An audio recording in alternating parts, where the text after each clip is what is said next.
the Holy Prophet sallallahu alaihi wasallam as a military strategist. تو سب سے پہلے تو ہم لوگ یہ دیکھتے ہیں کہ جنگ کے حوالے سے جو احادیث ہیں وہ کیا کہتی ہیں کہ جنگ جو ہے وہ مسلمانوں کے لیے یعنی کیا حیثیت رکھتی ہے جنگ. تو آپ صلی اللہ علیہ وسلم نے فرمایا کہ جو مومن ہے یا مسلمان جو ہے اس کو جنگ کی خواہش نہیں کرنی چاہیے. یعنی جنگ جو ہے اس کی خواہش کرنے ہی سے منع فرمایا کہ جنگ کی آپ خواہش ہی نہ کریں.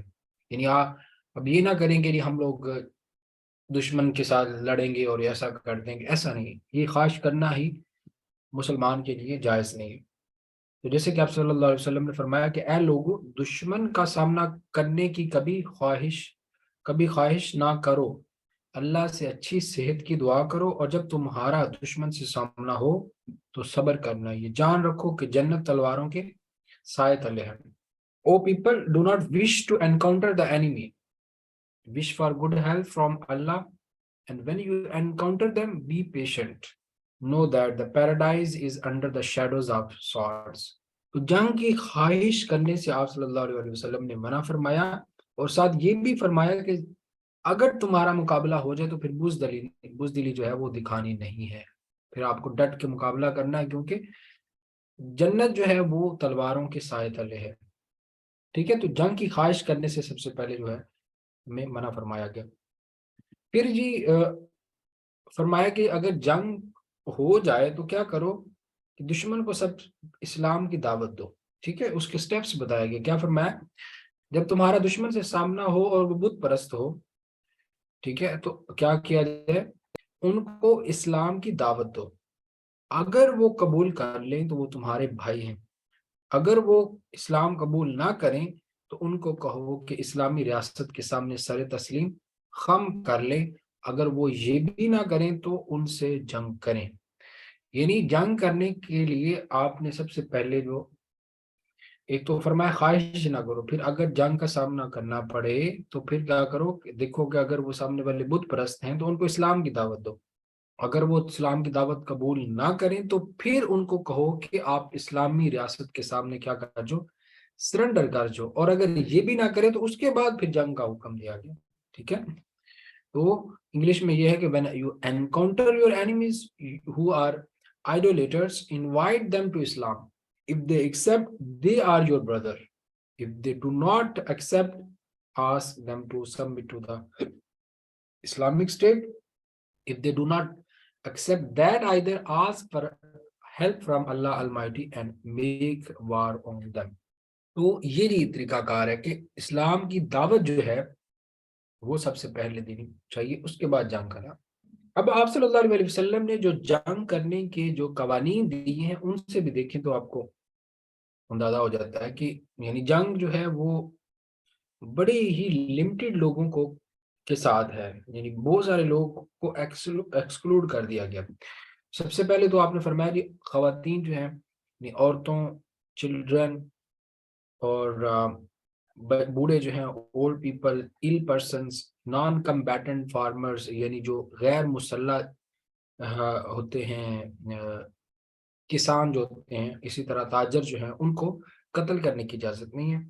پھر فرمایا کہ جو ریلیجیس اسکالرز ہوتے ہیں اور وہ لوگ جو عبادت گاہوں کے اندر کیا کر رہے ہوں، عبادت گاہ ان کو بھی الاؤڈ نہیں. یعنی religious scholars and the people worshipping in their worship places must not be killed.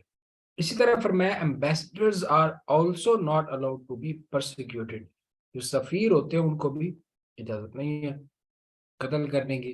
پھر فرمایا sudden attack and attack while enemies are sleeping are also not permitted. یعنی اچانک حملہ جو ہے وہ بھی آپ نہیں کر سکتے. اسی طرح جب دشمن سو رہا ہو تو اس ٹائم پہ حملہ کرنے کی اجازت نہیں ہے. پھر فرمایا killing of animals, burning of crops, cutting of trees are also prohibited. تو یہ جی آپ نے منع فرمایا. یہ اردو میں آپ دیکھ لیں کہ جانوروں کو مارنا، فصلوں کو جلانا، درختوں کو کاٹنا بھی منع ہے. ٹھیک ہے، یہ جی آپ صلی اللہ علیہ وسلم نے قوانین دیے تھے جنگ کرنے کے. ٹھیک ہے، تو یہ کتنے یعنی آپ ان سے اندازہ یہ لگا سکتے ہیں کہ ایک تو یہ شو کرتا ہے کہ امن جو ہے اس آپ ایک امن کے پیامبر تھے، اور امن کی آپ کی جو ہے نا مین آپ کی خواہش جو ہے وہ امن کی ہے، لیکن جب جنگ ہو جائے تو جنگ کے دوران بھی بہت سارے لوگوں کو آپ نے ایکسکلوڈ کر دیا، یعنی ایسے لوگ جو کہ کہہ لیں کہ جن کا کوئی قصور نہیں ہے، وہ معصوم لوگ ہیں، اب خواتین ہیں، بچے ہیں، بوڑھے ہیں، جو کہ ڈائریکٹلی جن کا کوئی تعلق نہیں ہے، بیمار لوگ ہیں ان کو، اور اسی طرح ایسے کسان جن کے پاس کوئی ہتھیار ہی نہیں ہے، ایسے تاجر جن کے پاس ہتھیار نہیں ہے، ایسے مذہبی علماء جو کہ اپنی عبادت گاہوں میں عبادت کر رہے ہیں، یا ویسے لوگ عام سویلین لوگ جو عبادت گاہوں میں عبادت کر رہے ہیں کو منع فرما دیا، اسی طرح سفیروں کو بھی منع فرما دیا۔ تو یہ ایک اس سے اندازہ ہوتا ہے کہ آپ کتنے بڑے امن پسند تھے، اور دوسرا ایک سپہ سالار کی حیثیت سے آپ نے کتنی روشن مثالیں جو ہیں وہ چھوڑی۔ پھر یہ آ جاتا ہے کہ آپ صلی اللہ علیہ وسلم کی بطور سپہ سالار کیا کیا کریکٹرسٹکس تھیں، یعنی ایز اے ملٹری اسٹریٹجسٹ جو آپ کی کریکٹرسٹکس ہیں وہ کیا کیا تھے۔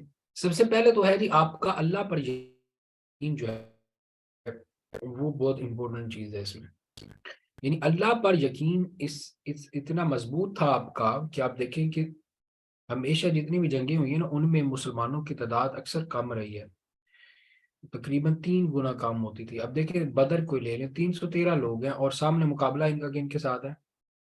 1000 لوگوں کے ساتھ ہے۔ اب یہ جو 1000 ہیں ان کے پاس جدید اسلحہ بھی ہے، مطلب اس دور کا جو اسلحہ تھا وہ ان کے پاس موجود تھا، اسلحے سے مراد یہ ہے کہ ان کے پاس تلواریں تھیں، نیزے تھے، ٹھیک ہے، اور اسی طرح جو ذرا ہوتی ہے وہ بھی تھی، لیکن یہ جو مسلمان تھے ان میں سے جو 313 تھے ان کے پاس بہت سارے تو ایسے تھے کہ جن کے پاس ہتھیار بھی نہیں تھے، ان تلوار تک نہیں تھی، ذرا تو دور کی بات۔ تو اس صورتحال میں جنگ کی طرف جانا، غزوہ بدر کی بات کر رہا ہوں، تو یہ اللہ پر اسٹرانگ بلیو ہونے کی نشانی ہے، ٹھیک ہے۔ تو قرآن مجید میں بھی فرمایا کہ فَإِذَا عَزَمْتَ فَتَوَكَّلْ عَلَى اللَّهِ، کہ جب تم عزم کر لو کسی بات کا تو پھر کیا کرو، اللہ پر یقین کرو۔ فَإِذَا عَزَمْتَ فَتَوَكَّلْ عَلَى اللَّهِ۔ ہاں جی، تو فرمایا جی کافر ہے، تو یہ اقبال کا شعر بھی ہے، اسی موضوع پہ آپ لکھ سکتے ہیں کہ کافر ہے تو شمشیر پہ کرتا ہے بھروسہ، مومن ہے تو بے تیغ بھی لڑتا ہے سپاہی۔ کافر جو ہوتا ہے اس کا بھروسہ کس چیز پہ ہے؟ اپنے اسلحے پہ آ رہا ہے، اپنی جو تلواریں ہیں یا اپنے جو ہتھیار ہیں، ٹینکس ہیں، ان کے اوپر ہے۔ جبکہ مومن جو ہوتا ہے اس کی کیا شان ہے کہ اس کے پاس اگر تلوار نہ بھی ہو تو وہ پھر بھی جو ہے نا اللہ پر یقین رکھتے ہوئے کیا ہے، لڑ جاتا ہے۔ پھر جی جنگ جو ہے اس کو امن پر یعنی جنگ پر امن کو ترجیح دی گئی، ٹھیک ہے، یعنی آپ کا جو خواہش تھی وہ کیا تھی ہمیشہ، یعنی یہ تھی کہ جنگ نہ ہی ہو، ٹھیک ہے۔ تو یہ اوپر جو بات پہلے بھی ہم لوگ حدیث بیان کر چکے ہوئے ہیں کہ آپ نے ہمیشہ کی آپ کی کیا خواہش رہی کہ جنگ نہ کی جائے بلکہ امن کی طرف ہی جایا جائے، کیونکہ یہ ساری جو بات کی گئی کہ آپ نے فرمایا کہ جنگ کی خواہش ہی نہ کرو۔ جب مسلمانوں کو جنگ کی خواہش کرنے سے روکا گیا ہے تو اس کا مطلب کیا ہے کہ لوگوں میں یہ جنون نہ پیدا ہو جائے کہ بھی کاٹ دینا ہے، مار دینا ہے، تو قتل کر دینا ہے۔ یہ جو نفسیات ہوتی ہے، یہ جو جانوروں والی خواہش ہوتی ہے، یہ چیز جو ہے یہ خطرناک ہے۔ یعنی جنگ سے منع نہیں کیا گیا بلکہ کیا فرمایا گیا کہ جنگ مسلمان کی ترجیح نہیں ہے، مسلمان کی خواہش نہیں ہے۔ مسلمان کی خواہش کیا ہونی چاہیے؟ امن سے تو سلامتی، ٹھیک ہے۔ پھر جی صحابہ جو تھے ان کے ساتھ آپ کنسلٹیشن کرتے تھے، یہ آپ کا ایک بہت زیادہ یعنی ایک آپ کی عادت مبارکہ تھی کہ جب بھی کوئی معاملہ ہوتا تھا تو آپ کیا کرتے تھے؟ صحابہ کے ساتھ مشورہ کرتے تھے۔ اور یہ جو آیت آئی ہوئی ہے نا وَشَاوِرْهُمْ فِي الْأَمْرِ، سورہ آل عمران کی، یہ بھی اس میں حکم ہے باقاعدہ کہ آپ کیا کریں، ان کے ساتھ مشورہ کریں۔ اور اس سے اس کا اگلا حصہ جو ہے وہ یہ والا فَإِذَا عَزَمْتَ فَتَوَكَّلْ عَلَى اللَّهِ، یہ دونوں ایک ہی آیت سے لیے گئی چیزیں کہ وَشَاوِرْهُمْ فِي الْأَمْرِ، ان سے امور کے بارے میں مشورہ کیا جائے، فَإِذَا عَزَمْتَ فَتَوَكَّلْ عَلَى اللَّهِ، اور جب عزم کر لیا جائے تو پھر اللہ پر یقین رکھ لیا جائے، ٹھیک ہے جی۔ تو یہ پھر جی اسی طرح آپ نئے خیالات جو تھے ان کا ویلکم کرتے تھے، یعنی نئے آئیڈیاز جو ہوتے تھے، نئے جو انوویشنز، اگر کسی بھی معاملے میں کوئی صحابی جو تھا کوئی انوکھی یا ایک نائی جو ہے کوئی کہہ لیں کہ مشورہ دیتا تھا یا نائی ترغیب دیتا تھا، تو آپ اس کو موقع دیتے تھے کہ اس پہ عمل کیا جائے. جیسے کہ غزوہ خندق جو ہے، ٹھیک ہے، غزوہ خندق میں یہ بڑا مشہور ہے کہ غزوہ خندق کے اندر خندق کھود دی گئی، ٹھیک ہے، ٹرینچز. تو ٹرینچز جو تھے یہ عرب میں پہلی دفعہ بنائی گئی تھی. تو یہ اصل میں مشورہ کس کا تھا؟ یہ تھے جی حضرت سلمان فارسی جو تھے، ان کا مشورہ تھا. انہوں نے مشورہ دیا تھا کہ بھئی ہم جب فارس میں اس طرح لوگ کرتے تھے دفاع کے لیے، آپ نے یہ جب مشورہ سنا تو آپ کو اچھا لگا، آپ نے صحابہ سے مشورہ کر کے اس کو امپلیمنٹ کیا. اور یہ خندقیں جب انہی خندقوں کی وجہ سے غزوہ خندق جو تھا اس میں کفار کو شکست ہوئی تھی، ٹھیک ہے. تو یہ نئے خیالات کو ایکسیپٹ کرنا یہ بھی آپ کی خصوصیت تھی بطور سپہ سالار. پھر جی آپ دشمن پر گہری نظر اور جاسوسی جو ہے وہ رکھتے تھے، ٹھیک ہے. ایک تو جاسوسی رکھتے تھے جی کہ یعنی کہ دشمن جو ہے وہ کیا کوئی پلاننگ تو نہیں کر رہا، جنگ کی پلاننگ وغیرہ تو نہیں کر رہا. تو آپ نے دشمن کے اندر اپنے جو جاسوس تھے وہ چھوڑے ہوئے تھے. تو حضرت عباس جو آپ صلی اللہ علیہ وسلم کے چچا تھے، یہ مکہ میں رہتے تھے، اور انہوں نے غزوہ خندق کے وقت آپ صلی اللہ علیہ وسلم کو خبر دی، ٹھیک ہے، خفیہ خبر دی، ایک خفیہ پیغام پہنچایا کہ کفار جو ہیں وہ مسلمانوں پر کیا کر رہے،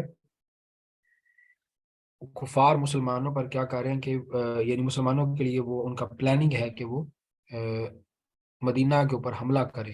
جب آپ کو یہ خبر ملی تو آپ نے اس کے لیے، تو آپ کو جب خبر ملی تو آپ نے پھر صحابہ کو بتایا، اور پھر آپ نے جہاں پہ مدینہ میں صحابہ کو حرکت میں لائے اور مشورہ کیا اور جنگ کی تیاری شروع کر دی.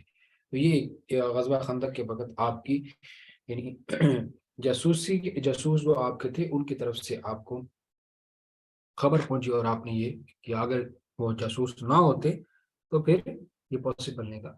اسی طرح آپ جو تھے دشمنوں کی تعداد کی بھی سرویلنس رکھتے تھے، ان کی بھی خبر رکھتے تھے. کیسے کہ اب یہ جو غزوہ بدر تھی نا، غزوہ بدر میں ایسے ہوا کہ آپ نے صحابہ کو بھیجا کہ پتہ لگا کیا ہو کہ کتنی تعداد میں ہے، قریش کی کتنی تعداد ہے. تو صحابہ جو تھے جب واپس آئے اور انہوں نے آ کے بتایا جی آپ کے جو ہے نا یہ ہمیں تو پتہ نہیں چلا کتنی تعداد ہے، لیکن ہمیں یہ ایک غلام ملا. اصل میں ہوا یہ تھا کہ صحابہ نے خبر وہ یعنی دیکھنے گئے کہ کتنے لوگ ہیں، تو ان کو نا یہ تو نہ پتہ چلا کہ کتنی تعداد میں ہے، لیکن ان کو وہاں پر ایک قریش کا ایک نوکر تھا، ایک غلام جو تھا وہ پانی وہاں پہ بھر رہا تھا، وہ مل گیا. تو آپ صلی اللہ علیہ وسلم کے وہ پاس لے تو آپ نے اس سے ڈائریکٹلی نہیں پوچھا کہ بھئی کتنے لوگ ہیں، یعنی قریش کے کتنے سپاہی ہیں، یہ نہیں پوچھا، بلکہ آپ نے ان سے کیا کہا، اس غلام سے کیا پوچھا، اس سے پوچھا کہ آپ نے کل کتنے اونٹ جو تھے وہ ذبح کیے تھے. تو اس نے کہا جی کل رات کو ہم نے 9 اونٹ جو تھے نا، 9 کیملز جو تھے وہ ہم نے رات کو ذبح کیے تھے. تو آپ نے فرمایا صبح کتنے کیے ہیں؟ تو اس نے کہا جی صبح ہم نے 10 کیے ہیں، 10 کیملز. تو آپ نے اس سے اندازہ لگایا کہ ایک اونٹ جو ہوتا ہے نا وہ کتنے بندوں کے لیے ہوتا ہے جی؟ ہاں جی، ایک اونٹ 100 بندہ کھا سکتا ہے. آپ نے فرمایا اگر ایک اونٹ 100 کھا سکتا ہے تو 900 لوگ رات کو تھے، اور صبح انہوں نے 10 اگر کیملز کیے تو اس کا مطلب کیا ہے کہ صبح 100 بندہ ہو رہا ہے، اور یعنی 100 بندہ اور آیا، تو اس طرح کر کے یہ 1000 بن گیا. تو یہ ٹوٹل اس طرح سے آپ نے کہا کہ کفار کی تعداد کتنی ہے؟ 1000. تو اس طرح سے دشمن کی جو سپاہی ہیں ان کی تعداد کی بھی خبر رکھنا، دشمن کی پلاننگز کی خبر رکھنا، یہ آپ کی بطور سپہ سالار ایک بہت اچھی خصوصیت تھی. پھر جی یعنی یہ نہیں ہو سکتا کہ آپ یہ سب کچھ اللہ پہ چھوڑ دے، بھی اللہ ہی سب کچھ کرے گا. نو ڈاؤٹ اللہ سب کچھ کر سکتا ہے، لیکن اللہ نے انسان کو کیا دیا ہوا ہے؟ عقل و شعور دیا ہوا ہے، اور اللہ تعالیٰ چاہتا ہے کہ میری دی ہوئی نعمتوں کو انسان جو ہے وہ استعمال کرے. ٹھیک ہے، تو اللہ کی جو دی ہوئی نعمتیں ہیں اگر ان کو آپ استعمال نہیں کرتے ٹھیک ہے، ان سے کام نہیں لیتے، تو پھر اللہ جو ہے وہ بھی اس چیز سے، آپ اللہ کی رحمت سے، اس عادت، اپنی اس عادت کی وجہ سے اللہ کی رحمت سے جو ہے نا وہ آپ یعنی دور ہو جاتے ہیں. یعنی اگر اللہ کی دی ہوئی نعمتوں کو، اللہ کی دی ہوئی چیزوں کو آپ صحیح طرح سے استعمال کر رہے ہیں، اور ٹائم اب اللہ کی نعمت ہے، اب اگر وقت کو ٹھیک طرح سے استعمال کر رہے ہیں، اللہ کی نعمت جو ہے وہ کیا ہے کہ آپ کے پاس یہ، اگر آپ ینگ ہیں، ایک جوانی جو ہوتی ہے یہ بھی اللہ کی نعمت ہے، تو اس کو اگر آپ پراپرلی یوٹیلائز نہیں کر رہے تو یہ ساری چیزیں کیا اللہ کی رحمت سے آپ کو دور لے جاتی ہے. اللہ اس چیز سے ناراض ہو جاتا ہے کہ اس کو میں نے اتنی اچھی نعمتیں دی ہوئی ہیں، یہ ان کو پراپر یوز ہی نہیں کر رہا، ان کا اچھا استعمال نہیں کر رہا. ٹھیک ہے، تو اس لیے تو اللہ پہ صرف بھروسہ نہیں تھا، بلکہ بہت ساری چیزیں آپ نے خود یعنی پلاننگ بھی کرتے تھے. اچھا جی، جنگ جب آپ کرتے تھے تو جنگ کی منصوبہ بندی جو تھی اس کو رازداری میں رکھتے تھے، مطلب اس کی سیکریسی ہوتی تھی. ٹھیک ہے، اس کو دشمن کو پتہ نہیں چلتا تھا کہ آپ جنگ کی تیاری کر رہے ہیں. ٹھیک ہے، تو بڑی رازداری سے آپ جنگ کی پلاننگ کرتے تھے. تو فتح مکہ کا جو ہے نا، فتح مکہ جو تھی، اس میں آپ نے بہت ہی رازداری سے کام لیا تھا. یعنی ایون جب جو مسلمانوں کی فوج تھی نا، مسلمانوں کی مسلم فوج جو تھی، وہ جب مکہ کے بارڈر جو تھا اس پہ پہنچ چکی تھی، اس ٹائم جا کے ان کو قریش کو پتا چلا کہ بھی مسلمانوں نے حملہ کر دیا. تو یہاں سے اندازہ لگایا جا سکتا ہے کہ آپ صلی اللہ علیہ وسلم کتنی رازداری سے جو تھی وہ پلاننگ کرتے تھے. پھر جی میرٹوکریسی کا بہت زیادہ آپ خیال رکھتے تھے.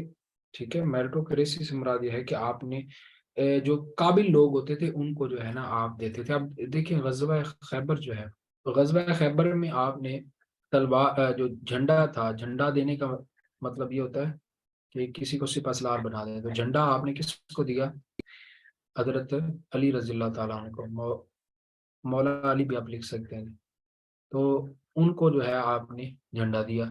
اب وہ جو ہے آپ ایک میرٹ کی بیس پہ دیا نا، اب آپ کی کوئی فیورٹزم نہیں تھی وہاں پہ. اسی طرح غزوہ موتا میں دیکھ لیں، حضرت خالد بن ولید جو ہیں ان کو جھنڈا دیا. مطلب اوبیسلی یہ غزوہ موتا میں ڈائریکٹلی ان کو نہیں ملا تھا، پہلے 3 4 اور سپہ سالار تھے ان کو ملا، اور اس کے بعد حضرت خالد بن ولید کو ملا.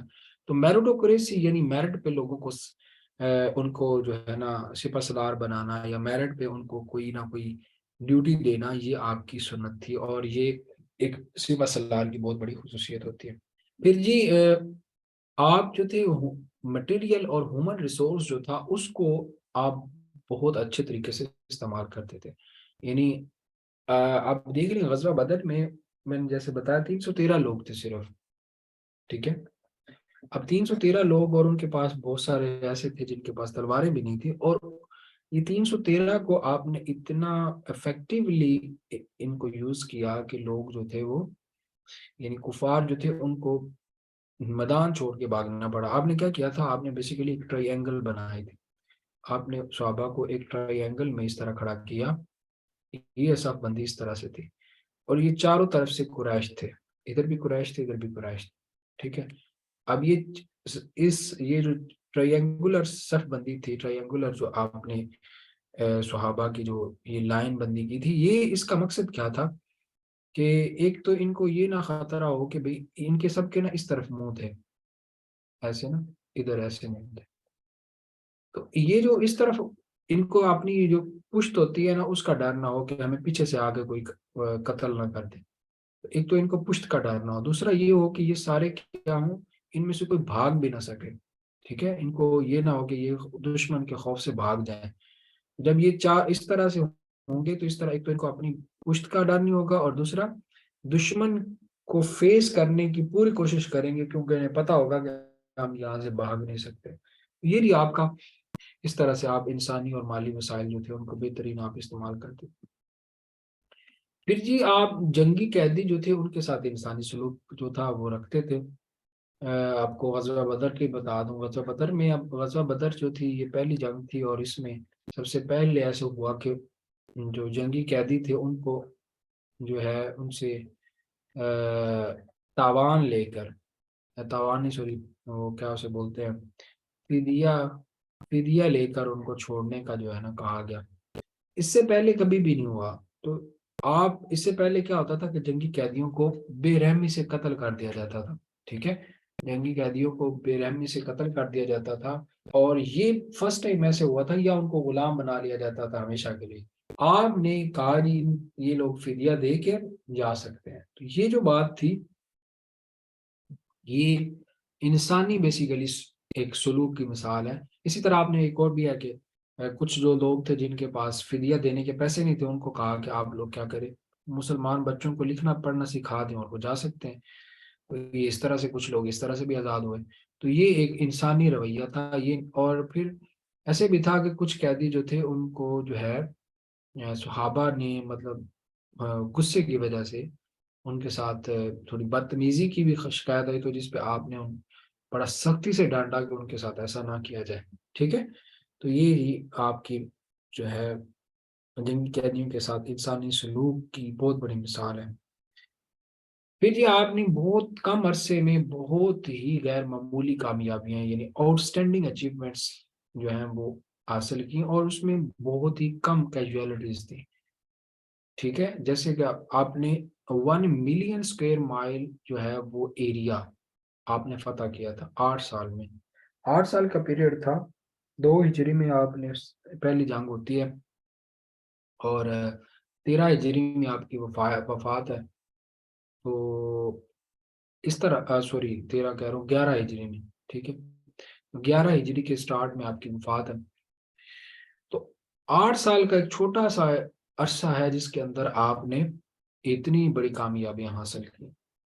اس کو آپ دیکھیں یعنی 1 ملین اسکوائر مائل کا جو ایریا تھا اس کو فتح کیا, اور اس کے اندر جو کیجویلٹیز ہوئی, اورینٹلسٹ جو ہے, اورینٹلسٹ مطلب مستشرقین جو ہے. مستشرقین کون سے ہیں؟ یہ وہ لوگ ہیں یورپ کے لوگ جنہوں نے اسلام کے اوپر تحقیق کی ہے. غیر مسلم لوگ تھے اور انہوں نے اسلام کے اوپر تحقیقات کی. ان کے مطابق وہ کہتے ہیں 1057 کیجویلٹیز ہوئی تھی. یعنی دوسرے جو ہیں مسلمان اسکالرز جو ہیں ان کے مطابق 600 سے لے کے 700 کیجویلٹیز ہوئی, مطلب 600 سے 700 لوگ فوت ہوئے تھے اس کے اندر, اور اس میں مسلمان بھی شامل ہیں اور غیر مسلم بھی شامل ہیں. تو اگر صرف مسلمانوں کی دیکھیں تو وہ اور بھی کام ہے. تو یہاں سے اندازہ لگایا جا سکتا ہے کہ ایک چھوٹے سے تھوڑے سے نقصان کے ساتھ تھوڑے سے ٹائم میں اور تھوڑی سی یعنی جو ہے یعنی تھوڑے سے نقصان کے ساتھ آپ نے اتنی بڑی جو ہے کامیابیاں حاصل کی. کلیئر ہے. یہاں پھر آ جاتا ہے جی, جب آپ فتح کر لیتے تھے نا کوئی بھی, تو آپ نے ایک بہت بڑی چیز تھی, عاجزی بہت زیادہ تھی. اس کا اندازہ آپ فتح مکہ سے لگا سکتے ہیں کہ فتح مکہ میں آپ نے ایک تو سارے کفار کو معاف بھی کر دیا, لیکن ایک اور بہت زیادہ چیز تھی کہ جب آپ ایز اے فاتح جو ہے, فاتح کے طور پر آپ انٹر ہو رہے تھے نا مکہ کے اندر. ٹھیک ہے, مکہ کے اندر آپ جب انٹر ہو رہے تھے تو آپ اونٹ جو تھا آپ نے بالکل آپ کا سر مبارک اتنا آپ نے یعنی ہمبلنس شو کر رہے تھے کہ آپ کا سر مبارک جو تھا وہ اونٹ کی کوہان کے ساتھ لگ رہا تھا. یہ اونٹ ہوتا ہے نا یہ اس طرح سے اگر ہم بنائیں تو یہ جی اس طرح, تو اس کی نا یہاں پر یہ ایسے ہوتی ہے کوہان. یہاں پہ اگر بندہ بیٹھا ہو نا, اس نے سر جھکایا ہو, تو وہ ادھر اگر لگ رہا ہو, تو یہ کوہان کے ساتھ آپ کا جو ہے نا سر مبارک لگ رہا تھا. تو اتنی آپ ہمبلنس شو کر. تو یہاں تک بھی تھی اس ہولی پرافٹ صلی اللہ علیہ وسلم ایز اے ملٹری اسٹریٹجسٹ.